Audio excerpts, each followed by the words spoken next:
parental guidance! Hey! There it is! It's parental, it's guiding us. Am I moving? What am I doing? Philip Nelson, everybody! Thank you! It's like magic! Philip, magic! Philip, here's the thing. You're Philip Nelson, you live in Texas, right? Yes, I do. Why are you always here? Don't you have kids? It's more fun here. I have a litter of children back home in Texas. Yes, I do. Now, is it like Home Alone? Is anybody taking care of them? No.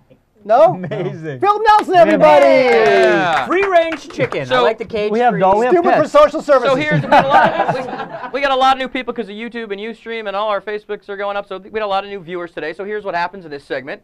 Philip Nelson comes on, recommends a movie you can watch with your families. Nice. So if you have kids or you just want a nice family film to watch, and not one of these dummied down family films, good ones that everybody can enjoy, adults and kids, Philip comes on and recommends one.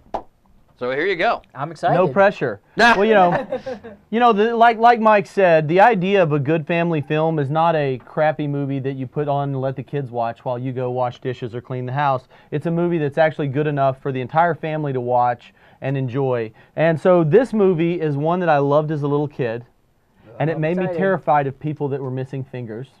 Ah, okay. It's called Cloak and Dagger. Sure. Yeah. Oh, sure. yeah. With Henry Thomas, after he did E.T., Dabney Coleman, isn't it? Isn't Dabney Coleman? I love Dabney Coleman from 9 to 5. Yeah. Yep. Oscar nominated. So it's Cloak and Dagger, and the concept of this movie is actually, I think it's a great family movie because it's a suspenseful movie, but it's family appropriate. So Henry Thomas plays a little kid named Davy whose mother is dead and his dad works too much. So he has an imaginary friend named Jack Flack, who's the greatest action hero of all time. And in this movie, an FBI agent is killed by the bad guys and slips a computer game cartridge in his backpack. And this cartridge actually has the blueprints for this secret spy plane. And so the movie is just an action movie of this little kid running from bad guys trying to kill him and kidnap him, and nobody believes him because he's a kid that he's being chased. And, and in parental guidance, we rank it in different categories because every parent has different hot buttons that they focus on, that they are concerned about.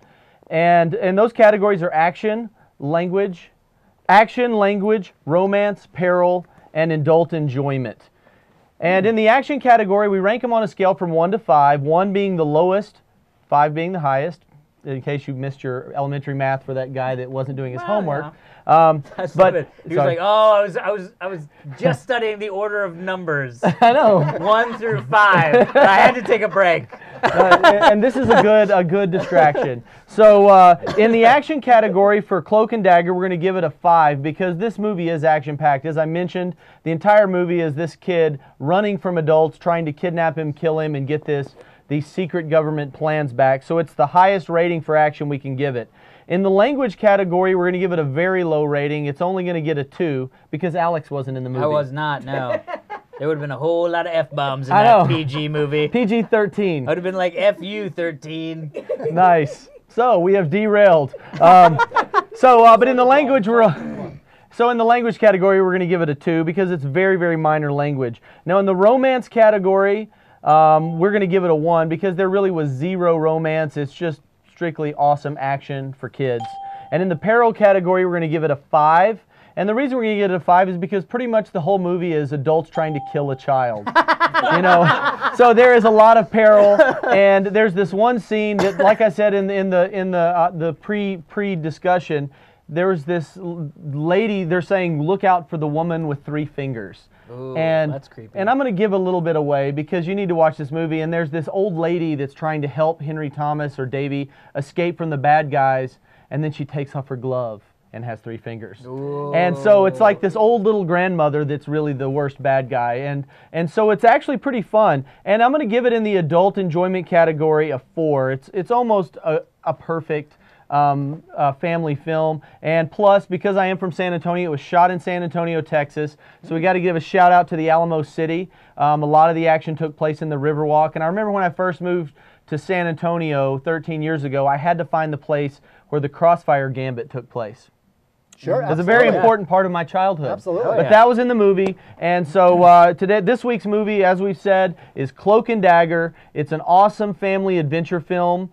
And we hope you go check it out and rent it, and let us know online what you think, because please leave us comments on YouTube, on Ustream, and let us know what you think of these suggestions. But I appreciate you guys having me here tonight. It's nice to be here in the garage. Great movie. You know what? I like Cloak and Dagger. You know,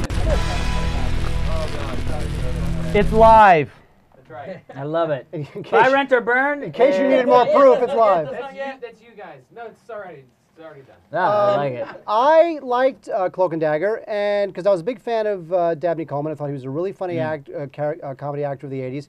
And what I liked about the film is that it was shot in San Antonio, so it had that kind of it didn't feel like a studio film. Right. Yeah. And what I also liked about it is I felt like it was for kids, but adults could enjoy it too. And also, I felt like it was kind of a preteen version of like War Games. Yeah. Oh yeah. You know, where War Games is a little bit for the older kids, because it's like a post-apocalyptic, but it's still kind of, you know, want to play a game, whatever. But yet it's a good film.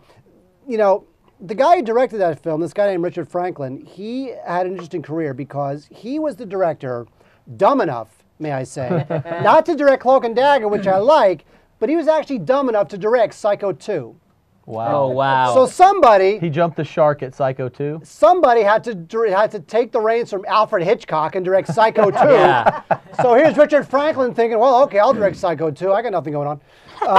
And so he directed Psycho 2, which actually was, you know, the thing with Psycho 2 is that nothing's going to be Psycho, so why even try? Right. Yeah, yeah. It's almost like 2010. Right, You know, nothing's going to be 2001, so Right. Peter Hyams, why even try to make make your own film? Right. So Psycho 2 is okay. He also directed FX2, the sequel to the Brian Brown thriller, which was Loved not FX. I actually liked FX FX too, is yeah. terrific. And FX2 I don't is okay remember too. but I love the first one. Right. So Richard Franklin, I mean, it's a little tainted, but he's got a pedigree. He's not just some guy off the street. So it's well done. Yeah. And I like Cloak and Dagger. It's a good movie. Well, I'm glad you approve. Because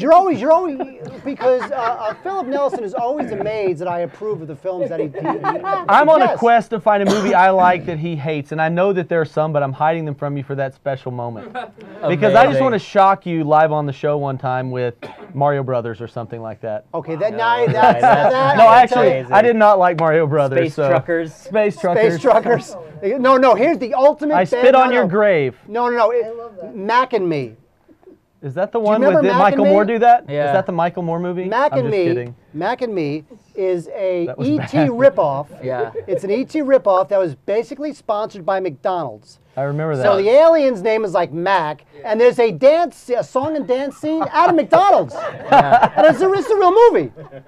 You know, Mac and Me, and they dance on the tables at McDonald's. It's like the most train wreck film ever. I remember the Happy Meal toys. If you had recommended Mac and Me, I have to say I would not be on board. You would actually probably ban me from Stupid for Movies for life, wouldn't you? That at least for a week. At least for a week. Maybe not life. Maybe not live. Life is a little harsh. That's true. Not for Mac and Me, though. Exactly. No, not for Mac. Yeah, exactly. I love it. So there's parental guidance, folks. Come on, get some. Parental guidance. Go. Go. What's happening?